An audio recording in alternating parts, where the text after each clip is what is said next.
everybody, and welcome to another episode of Vegan Proteins Muscles by Brussels Radio. My name is 𝐬𝐿𝐫. And I'm Danny. And this is our 16th episode.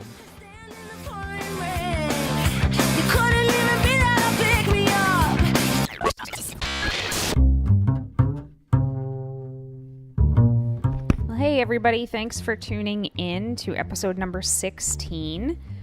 We are a couple days late getting this up. It has just been crazy Madness around these parts.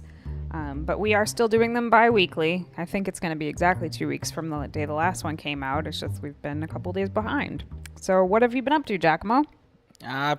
The same thing you've been up to. We're just like tunnel vision, focused on this competition, giving it everything we got, basically.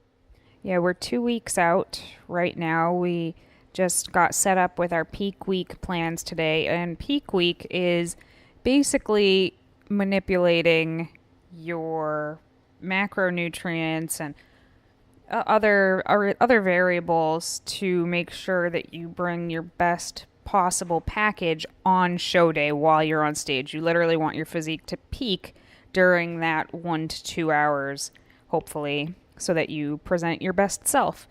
So we've been training really hard for that. We've been prepping for a really long time now, and we're exhausted. How long has it been for you?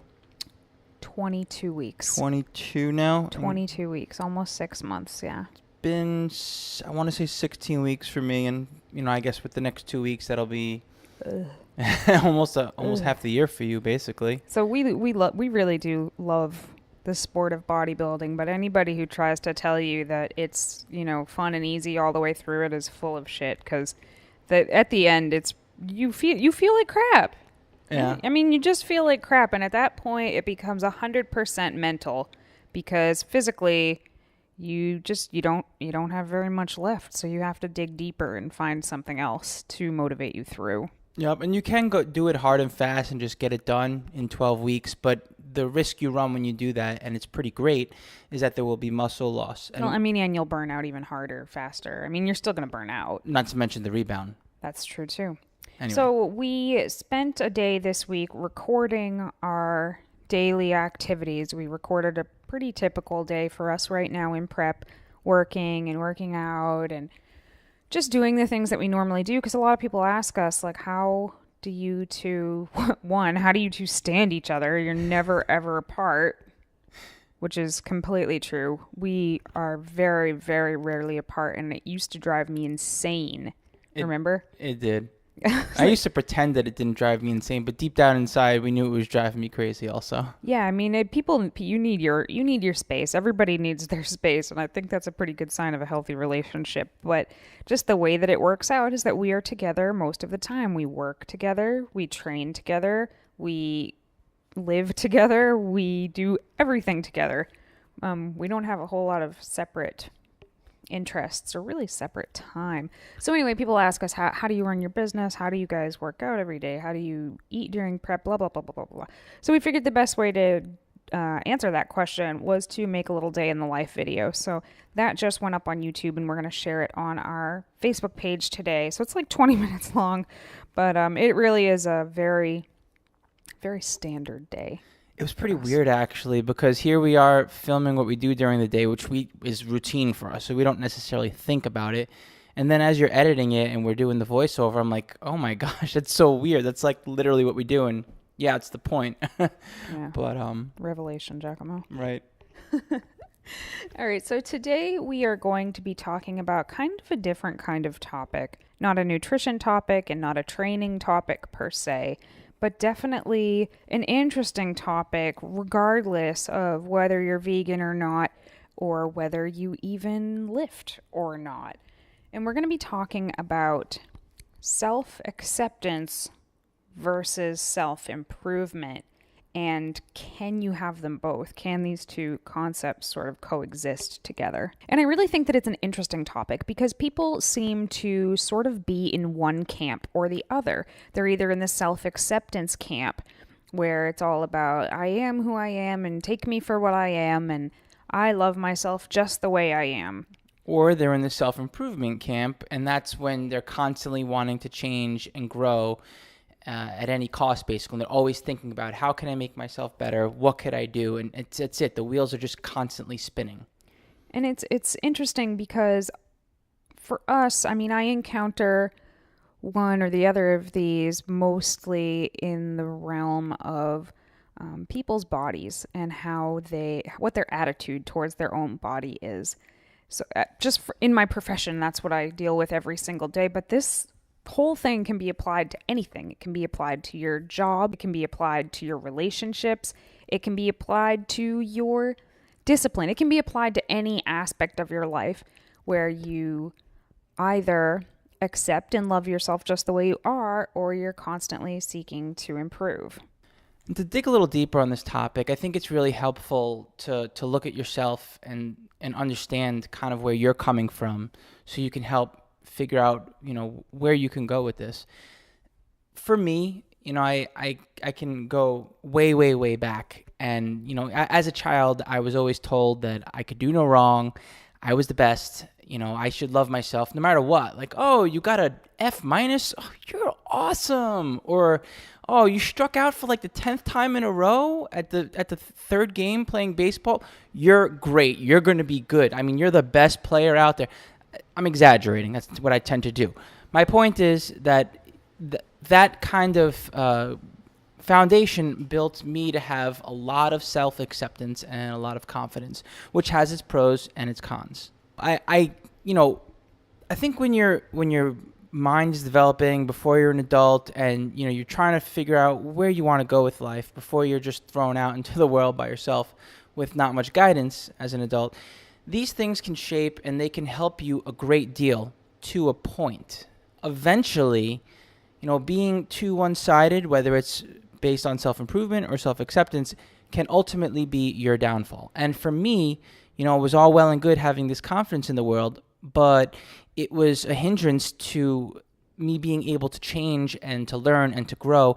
And that's where Danny came in, actually, because Danny, I mean, you're just a self-improvement specialist constantly. I'm kind of like a self-improvement junkie. It's a little bit embarrassing, actually. I'm just constantly, I'm obsessed with efficiency, and I just always want to be my best self in one way or another. And I look to help other people do similar things. When Danny would approach me and say, hey, you could do this better, or hey, you're living your life this way, why don't you change it? I took it as a personal attack, and you just kind of made it sound like I was insulting you just there. Well, no, I mean, constructive criticism, right? Whether it's asked for or not. It wasn't like, hey, you're living your life wrong. Let's make that clear. No, not at all. Of course, my internal mechanisms interpreted it that way, and I said to myself, she hates me, or she's just not happy with me the way that I am. It took me a little while to get to know Danny when we first met, and realized that she basically only wants to improve and grow. And that's basically, by her persisting, it helped me become a better person. And that translated into all areas of my life. And for the purpose of this podcast, to shorten it up, we'll talk about fitness. And I mean, it's given me the ability to transform my mind, to transform my physique. It's been like night and day, the changes actually in my capabilities. And I guess I would say that my story is kind of the exact opposite, actually.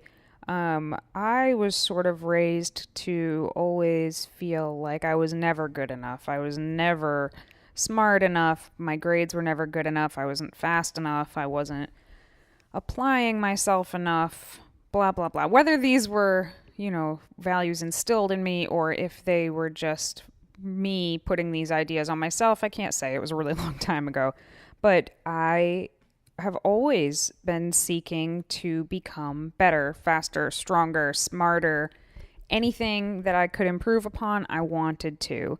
And I would often beat myself up about not being good enough, or smart enough, or pretty enough, or what have you. And that's why I wanted to constantly improve myself, was because I didn't like myself. As I got older, it became more extreme, where it got to the point where I hated myself in all different ways. I hated the way I looked. I hated the way I communicated with people. I hated the way that I worked. And I still kept wanting to get better and better, of course, but it was because I couldn't stand myself. It took me a while to realize that the place I was coming from to improve myself was a place of hating myself, and I wasn't really getting anywhere doing it that way. And it took a long time to learn to accept myself and appreciate where I was and how far I had come and yada, yada, yada. And although I still consider myself to be a self-improvement junkie, it is night and day to how it was before. And we're going to get into that a little bit more. Between the both of us, I'd have to say that us being polar opposites in this regard have helped us out a great deal. You know, I would always notice that your biggest thing would be fear. You'd be fear that you would fail, and you'd be afraid to take that first step, you know, with things you aren't working on as far as self-improvement goes, but you wanted it bad. So you would tell me to do it because you said, I know that I could do this, but I'm too scared to do it. But he can do it because he's not me, meaning, you know, myself. So she would just tell me these things one after another. And eventually, I guess long story short, we both learned how to do both and balance them. And it's just been the greatest reward that keeps on giving.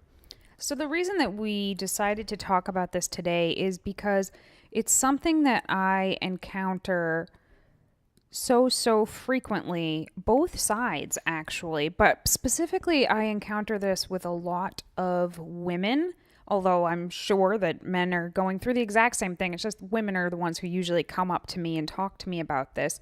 You know, I'll see a woman at the gym and I see her there all the time and she works really hard and she's lifting heavy and she's there consistently. And then eventually when we strike up a conversation, it's, oh my God, nothing is changing. I've looked like this forever. I swear I'm doing everything right and nothing is changing. And I just wish that my abs looked this way. And I can't seem to lose this fat. And just, I mean, for all intents and purposes, I'm a complete stranger to this person. And they are basically telling me that they hate themselves, whether or not they use those words or not. That's the tone that they are giving me. And I also get this a lot in new clients. I have a really detailed questionnaire that I send to my clients when they first sign up with me, and they fill it out and send it back. And a lot of times it's not even necessarily the information that's in the questionnaire that is filling me in on who this person is. It's the tone in which they write about themselves. You hear this undertone of just disdain for their bodies and the way that they look. And obviously they do want to improve because, you know, I see them working hard at the gym, or people have decided to sign up with a coach. So I know they want to change, but they're coming from a place of not being able to stand themselves. And I think this is I don't think this is the optimal way to go about things. I don't want to say that it's not always effective, because I think many of us get into fitness without liking ourselves, and with time and consistency, we eventually get to where we want to go. But is that the best way to get there? I don't think so. In my experience, I don't think so at all. No, not necessarily. I mean, how many people have you met where they tell you they're literally afraid to go into the gym because of the way that they look? I mean, literally, they won't even go they want to work out in their home, and they want to achieve a certain look before they're confident enough to step into the gym to better themselves. I mean, that's just not a good place to start. But I mean, there are pros and cons to both the self-acceptance camp and the self-improvement camp. And I think it's really important to highlight and be aware of all of them. That's the key word right there, is awareness. Know where you're coming from, accept where you're coming from, and then be able to adapt both sides over time. So on the self-improvement side, some of the good things about it are that you are always working to become your better self in one arena or another, or multiple arenas, and that's always a good thing. It's a good thing to be striving to improve, whether that's with your finances or with your gym schedule or with your nutrition. No matter what it is, it can be really good to keep working for a goal. It gives you some purpose. However, We do live, it seems to me, in a nation that's obsessed with self-help and self-improvement. And if you go to any bookstore, the self-help section is enormous, and people become obsessed with reading the self-help books, but not actually acting upon it, and then constantly feeling like they failed because they didn't achieve what this book promised them. And, we see that in fitness too. We see people who research fitness and nutrition, but they don't actually implement any of it. So it doesn't actually improve, and they can't figure out why nothing's getting better. So by becoming obsessed with self-improvement, anytime you don't reach those goals, it's really easy to slip into I'm a failure sort of a mindset. Well, and on the other side of the token, I do think that as a nation, we're also very heavily weighted on self-acceptance, believe it or not. Well, think about it. Please go on. I'm intrigued. All right, hold on. Name one other country that has a bigger ego than the United States as far as being the best and being awesome and like just being, having the best health, the best of everything. We are number one as far as our eyes can see. And it actually is a hindrance because there are other countries that are developing way faster than us, but we're so blindsided because we're America, we're number one.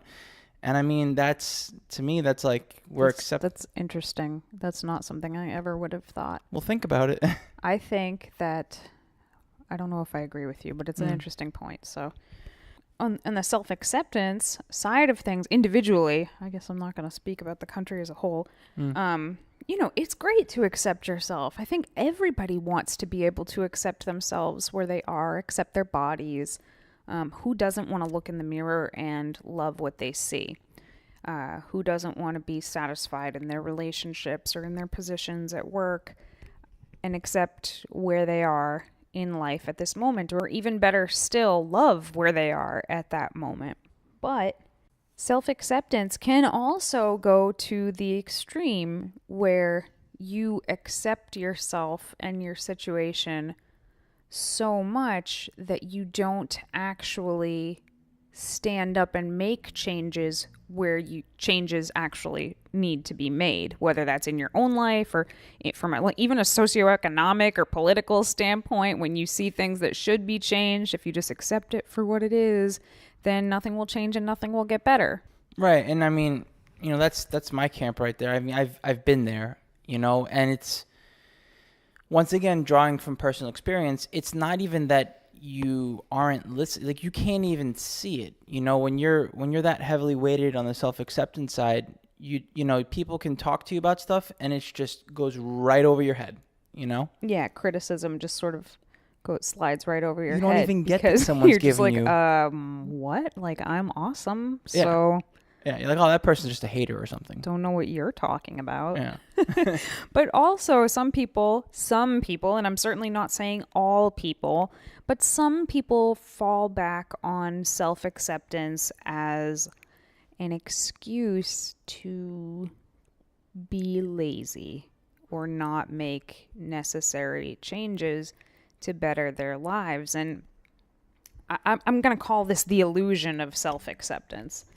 Because in this particular instance, I feel like people think they're accepting their situation, but they're not really accepting and enjoying their situation if they're living in a situation that they feel like could be changed. And probably if it did change, it would make their lives better, but they're not actually going to do anything to do it. I see what you're saying. Sort of like an apathetic view, like someone who's Exactly. depressed but won't admit it to themselves because they're just going through the motions. Or someone who hates their job and knows that they could get a better job, but they just don't do anything to make that happen. They just try and accept their situation as it is. As an example, I mean, there are so many different ways these sorts of things can go. As far as the fitness arena goes, I think it's incredibly common for people to be coming from a place of, I don't want to say self-deprecation, but self-loathing. A lack of self-love. Yeah, totally. At the very least. A lot of people get into fitness for that reason. Mm-hmm. And the thing of it is it can be challenging to to work through both at the same time. So a lot of, for the most part, people just keep focusing on getting into the gym or doing their exercise routine and thinking to themselves that as they reach their goals physically, that mentally they will feel better because they want to be more physically fit. But, you know, could they have been working on their mental game as well the entire time and perhaps making much greater improvements in their goals? Yeah, I've often thought that I wish that everybody could reach their goals, could just see what it feels like to reach all these goals and dreams they have in their head, because these external goals, like being a size 2 or living in a giant house or having the perfect job, these are all well and good as far as markers go, but they don't actually change the way you feel inside. They don't actually change your happiness level. And I've found that so many people think that once they reach their goal, with what I do, it's usually once they reach their physique goal, then they're going to love themselves. So the idea of them loving themselves or loving the way they look is very, very conditional upon them reaching an external goal. And as long as that is the case, you're never going to be able to be consistently happy and self-accepting, because we are constantly changing human beings. So you may reach your goal, but that could change. I mean, progress isn't linear. You will have setbacks. And if all of your happiness and self-love relies on these external goals, then your happiness will also be non-linear, and you will be very unstable. And that makes it harder to make it a lifestyle, you know, health and wellness and fitness, because you're, like Danny said, you're focused on this task at hand. And once the task is done and you've checked it off or completed it, well, what's next? It's time to dismantle or go on to the next goal, whatever it is, or just basically you get lost in yourself because you haven't taken the time to figure out mentally where you can accept and love who you are and where you're going. And a lot of time, once people reach their goals and they realize they don't actually feel any better about themselves, they become even more depressed. I mean, we have something we call the post-competition blues, and it particularly is bad for first-time competitors. They work their asses off and they reach these crazy banging body physique goals and they compete, and guess what? They still feel exactly the same way they felt about themselves before they even started this. They don't suddenly love themselves and feel super empowered or anything like that. They feel crappy about themselves and they have a banging body. And that's because they were focusing on the wrong things to provide them that sense of self. Well, actually, I'd like to interject there. Not only will they feel the same more often than not, but many times they're going to feel worse. And the reason being is because they feel like they've reached the climax of the best that they could possibly look and the best that they could possibly do. And they know full well that they're not going to look like that going forward. Or at least they have disillusioned themselves to thinking that they're going to have a staged lean body year round. And as anyone who's competed knows, or anyone who knows someone who has competed, a couple weeks after, things start to change. And people were like, well, that's it. Yep. So I guess the big hanging question here is, can you have both? Can you have both self-acceptance and self-improvement at the same time? Can you both love yourself and actively want to change yourself simultaneously? From the outside, at first glance, I would say no. You either accept yourself as you are or you want to change yourself. But over the years, I've learned that that is not actually true. Loving yourself and accepting yourself the way you are right now does not have to be mutually exclusive from bettering yourself in one way or another. And I'll give you an example.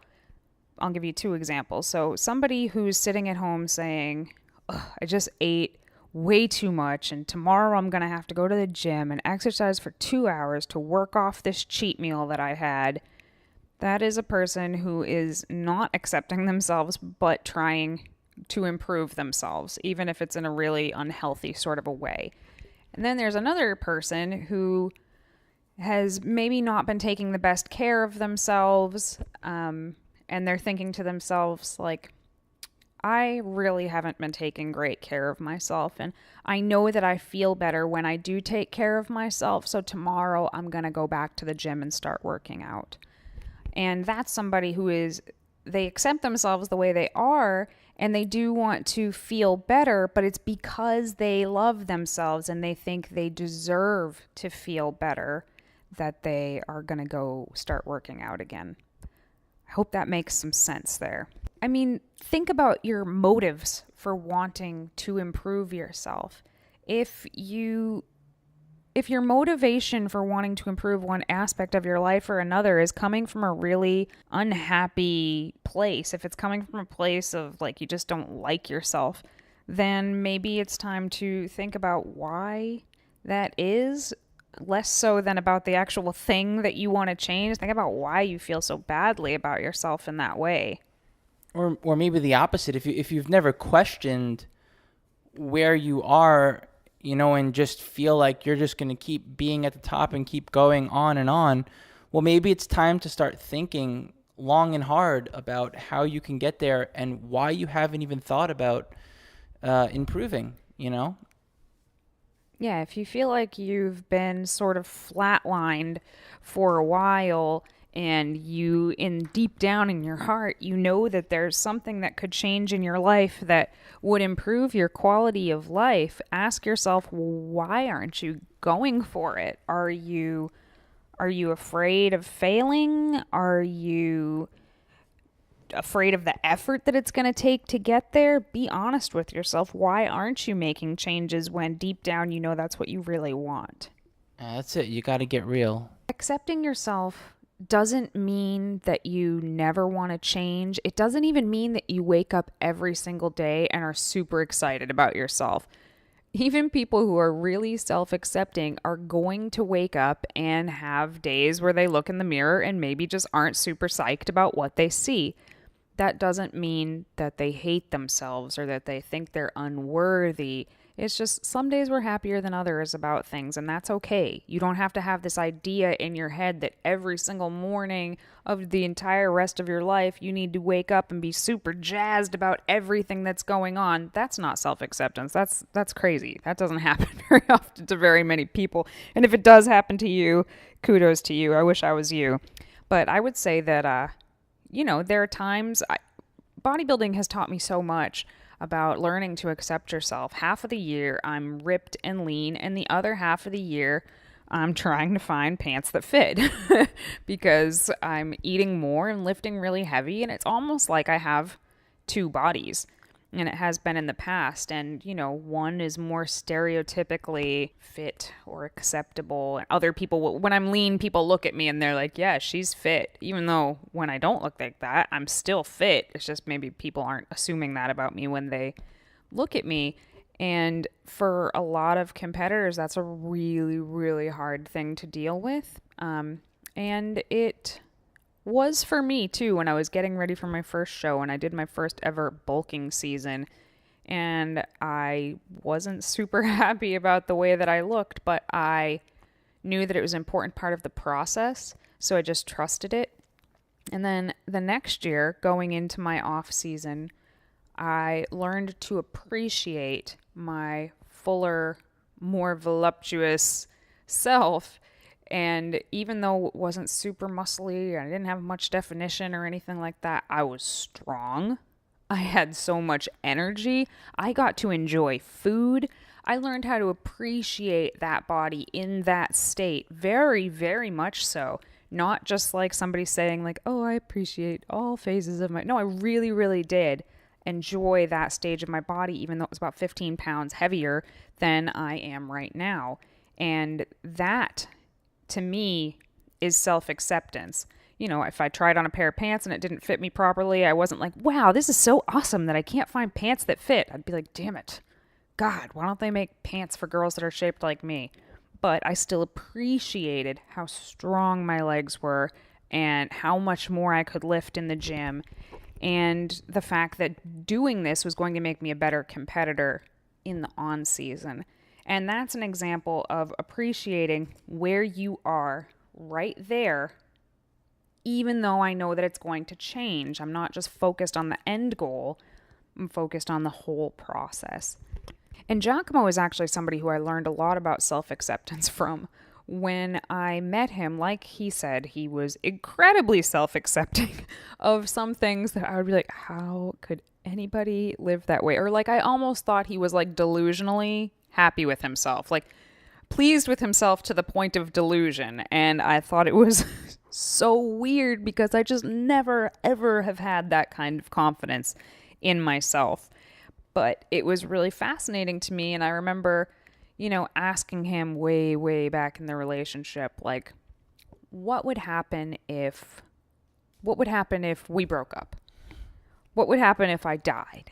I'd be all right. I would move on and, continue to live my life. I have no other choice. I have to continue to go. And that's exactly what he said. And I was horrified. But I also found it to be really, really interesting. And I asked him, how could you possibly be totally okay if I died or I up and left or our house burned down or some crazy big tragedy happened? And his answer was basically that he knows who he is and that nothing can change that. Yeah, exactly. And that, I didn't come to that realization overnight. I went through ups and downs, but inevitably coming from a place of love and positive thinking, that's how I worked through it. And, basically it helped me to realize, hey, I am okay with myself no matter what happens. I can be depressed. I can be overweight. I can be underweight. I can be accomplishing everything. I can be accomplishing nothing. But all of that notwithstanding, at the end of the day, it's still me. I've been through all of those cycles at one point or another, sometimes multiple times over, and I've had to work through it. Fortunately, coming from a place of self-acceptance at a very young age, that gave me the courage and the strength to work through it, or at least that's the way that I did it in my way. However, it also led to me eventually, once I became okay with myself, being sort of complacent and almost being adverse to self-improvement. And the reason being is because, it was my security blanket. I am perfectly okay with myself. And so that was my security blanket. Why change anything? If it's not broke, don't fix it. Or at least not realizing just how much I could change to become a better person. I couldn't even see it. Whereas I was looking at everything like it was already broken and I had to run around and fix it. So we were a really, really interesting pair, let me tell you, when we first got together. But anyway, I think that 𝐬𝐿's answer about he is who he is, no matter what happens, I think that's really the key to being able to have both self-acceptance and be able to still improve yourself in some way. If you're basing your self-worth on your body or your job or your relationship, if you're basing your self-worth on something that is external, that is only going to disappoint you at some point or another, and you're going to feel like crap because shit happens. However, if you base your self-acceptance on something that is intrinsically you, something inside of you, whether that is your religion, a lot of people are religious, whether it's that you are a compassionate person. For me, that's what I've decided it is that no matter what happens in my life, I'm going to have compassion specifically for creatures and people that can't defend themselves. No matter what happens, that'll always be me. That's never going to change in my lifetime. And everybody has something that makes them them that is never going to change, or at least never going to change much. And if you're able to base your self-worth on that and accept that as who you are and detach all of these external things from that, then it becomes so much easier to work on these external things without attaching them to how you feel about yourself. I mean, it's okay to be proud of yourself when you reach a goal, but if you don't reach that goal and then you fall into a deep depression for a month, then maybe it's time to step back and reevaluate how you're viewing yourself.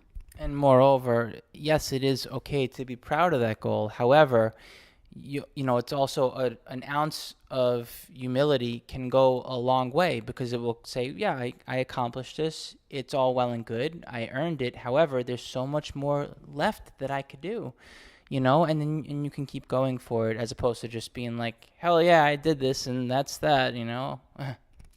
So anyway, this is a topic that I feel really, really, really strongly about, because it breaks my heart in a way I can't explain to you when I am working with people who desperately want to improve their bodies, usually, and they absolutely can't stand themselves. They can't see the value in themselves as they are right now.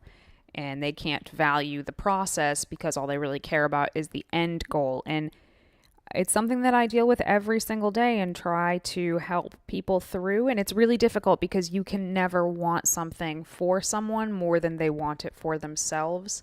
So although this was kind of like a roundabout topic and it's really hard to nail down and explain in a simple, organized way, I really hope that some of this got through to somebody about how you can find a balance between loving yourself and improving yourself. It doesn't have to be one or the other.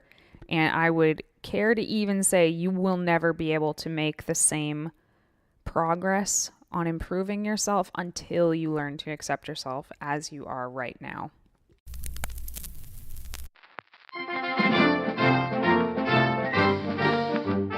Moving over to our product review of the day, we're going to go over the Rise and Resist podcast. Rise and Resist podcast. It's by Lacey Davis and Holly Knoll, and they are out in Oakland, California, as of this moment that I'm recording this. And this podcast, if you have not checked it out, you are missing out wholly. I love this podcast. I wasn't sure where it was going to go when I first started listening to it, but I am absolutely so into it. Lacey and Holly, they are great together. It's very, very conversational. It's not as geeky as this podcast is. Theirs is just a lot more fun and friendly, but they cover some super, super important topics that aren't necessarily specifically about diet and nutrition and how to make your meal plan this or that or anything like that. But they talk about stuff that is way more important, in my opinion, kind of like the topic that we did today. They talk about dealing with failure. They talk about eating disorders. They talk about, their last podcast episode was about taking up space and what that means as a female to deliberately work to grow, which is one of my all-time favorite topics. And they talk about a lot of cool vegan snacks every single time that they do their podcast. And they're just really, they're living the life. They're walking the walk, so to speak. They're not just sitting behind a microphone talking about fitness and veganism or anything like that. They're both very, very in the community. Holly owns Fit Quick Waffles, which we have reviewed their pizza waffle on this podcast before. And Lacey Davis is the owner of Super Strength Health, and they're both health coaches, and they do meal planning and coaching and things like that. So if you're interested in that, you can feel free to get a hold of them through Rise and Resist podcast. So I really look forward to listening to it every single week. I always listen to it during my Saturday workouts, and it's really great to hear other sort of revolutionary vegan lifting women talk about these things that are really important to me. Anyway, if you get a chance, it is on iTunes and it's free, and it is just called Rise and Resist by Lacey Davis and Holly Knoll. And I highly, highly suggest you subscribe to it and let us know what you think.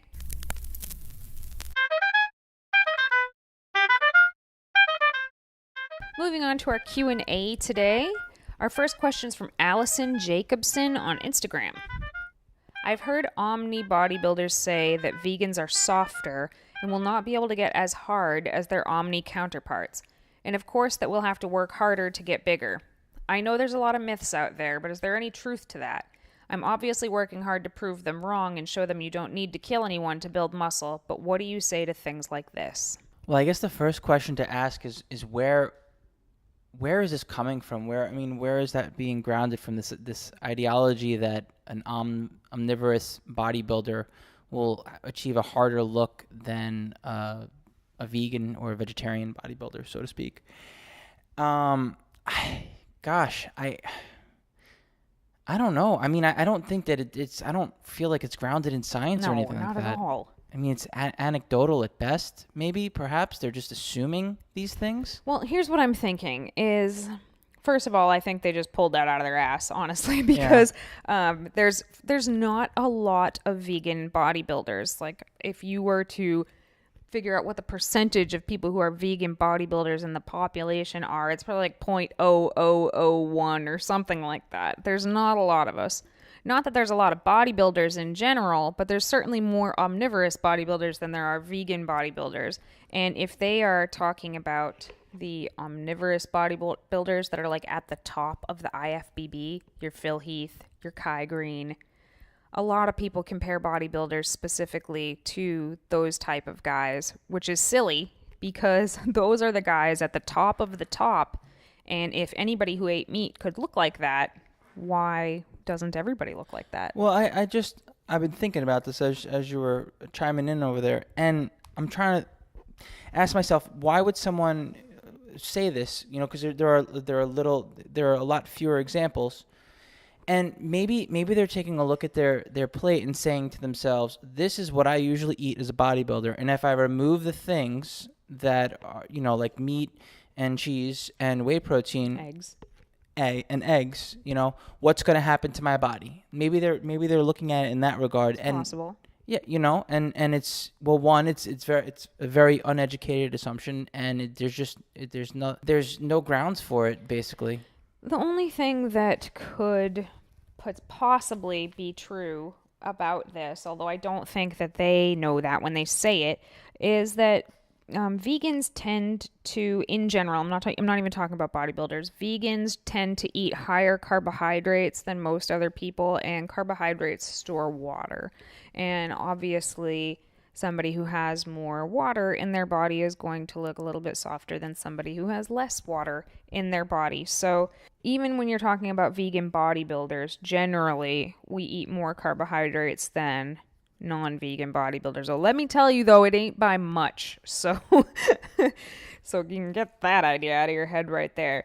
But I can see why somebody would just assume that somebody who eats a higher carbohydrate diet would look a little bit softer than somebody who had a lower carb diet. And you know what? Once you're fully dialed in for a bodybuilding competition, it doesn't matter whether you're a vegan or an omnivore. You're going to be doing the exact same thing from a macronutrient standpoint if you know what you're doing. If you know what you're doing, you can do the exact same thing as the omni bodybuilders, eat the exact same macros as them, and you're probably going to get more micronutrients too because you're eating more plants. Which won't hurt you. But it certainly won't make you look softer. Next question is from J Morris Fitness on Instagram. Hey, Jason. It says, how do you decide whether to do full body days, push-pull days, or regional training days? I guess that really depends on several factors. What kind of programming are you coming from before you're switching into a new training cycle? And how intense are you able to train? I mean, if you're starting off, a full body workout will be optimal for you, because you're getting to hit a little bit of everything. You're probably coming from a point where you're deconditioned, meaning your muscles are not used to the work. Maybe they can handle it, but if you start to load them up with everything they can handle, I mean, you'll crap out right from the beginning. So touching on every muscle group, maybe once every other day, like a full body program would be really good for a beginner. Or, I mean, you can do that in an advanced state. You would just up the intensity accordingly if you were maybe doing a push-pull program, for example. As far as working body part splits in, that's not a matter of what's the best for someone who's a beginner to advanced, although I would recommend it more for an intermediate to advanced lifter. I would also recommend it for someone who's much more concerned with accessory work. So in other words, somebody who's going for a power style type of training where they literally just want to get as strong as possible and they're not necessarily concerned with their physique, maybe a separate body part split would not be as relevant to them. Whereas someone who's more concerned with their physique and the size and the shapes of specific muscles would say, well, looking at my body, I know I could stand to build my biceps up a little more because I want to for whatever reason. And so that person would maybe start to lean on adding in more accessory work to the point where they're actually doing separate body part splits, or maybe a mix of that into some push-pull style training. Next question is from Facebook, from 𝐸𝐮𝐬𝐫𝐞𝐿. I hope I'm saying your name right. And 𝐸𝐸 asks, cardio between sets, as in plyometrics or running, to keep heart rate up and help with fat loss? Yes or no? Hey, 𝐸𝐸. I hope 𝐶𝐿 didn't just butcher your name. Your last name, that is. Anyway, I am not a fan of cardio in between sets. And the reason is because I want to give all of my focus to my weightlifting. And by doing cardio in between sets, I'm not able to properly recover. And especially for fat loss, you want to make sure that you're keeping your lifts up as much as humanly possible, because that's how you're going to help retain your muscle. If you just secede to the fact that you get weaker when you're in a caloric deficit and start lifting less, your body's going to say, well, we don't need this muscle, and it's just going to start using it for fuel. So I make sure that when I'm in a fat loss phase that I take the exact same amount of rest that I normally do and try to lift at least what I lifted the week before. And if I were to start adding plyos or sprints or what have you in between sets, there's no way I would be able to do that. I would just be weaker. So I say keep your strength training and your cardio separate as much as possible, unless you're actually going to use weight training as cardio, but you would still do that separately. And what I mean by that is like a metabolic conditioning workout or something along those lines where you're doing, lighter weights, higher reps, but that is your cardio workout. That's not your strength workout. I'm all about that, but you still want to keep it separate from your weight training, in my opinion. Yeah, I could roll with that. I mean, strength training, if you're going for that, should be exclusively strength training. Whereas if functional fitness is more of your bag, or a mix of the two, you can do them both. However, give the proper attention to what you're doing. Don't go all over the map. If you were training for other specific things, like I believe that you mentioned something about training for a Spartan race or some sort of obstacle race or something like that, then this sort of thing would be good for you because that is specificity training. Then you're literally training for what you're about to do, which is going to be stuff like pulling yourself up a wall and crawling under barbed wire or whatever, and then running. So by doing plyos and sprints and stuff in between your sets, you're sort of mimicking what those races are going to be. And I think that's a good idea. Ditto training for a specific sport. Doing some plyos or whatever in between your lifts or doing supersets, that makes sense for those sports. But specifically for fat loss, and I'm assuming muscle retention, I would still say no.